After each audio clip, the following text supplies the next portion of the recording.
Oui, d'abord, c'est se rendre compte qu'on fait un travail très long et qui est un travail d'influence, donc qu'il est difficile de faire passer auprès des membres parce que parfois on obtient de résultats qu'au bout de plusieurs années quand on discute de certains problèmes, comme les droits d'auteur par exemple, comme le secret des sources.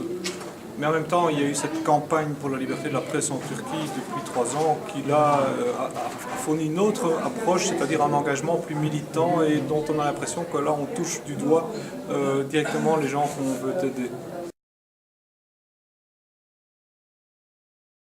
Le seul espoir, c'est de continuer à progresser parce qu'on voit que par contre dans certains pays, des syndicats de journalistes, des associations de journalistes qui existaient se développent, donc de proche en proche, on peut espérer englober tous ces gens, mais c'est évidemment un travail de très très longue haleine. L'austérité et la lutte contre la précarité sont une priorité absolue et je pense que ça ne risque pas de s'achever de sitôt.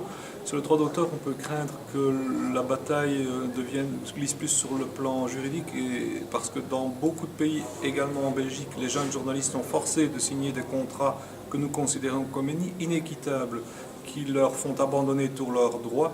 Alors le seul espoir là, c'est d'obtenir des jugements dans les différents pays européens, d'obtenir peut-être au niveau de l'Union européenne des législations qui rendent caduques ces contrats inéquitables. Mais j'avoue que c'est un combat très difficile.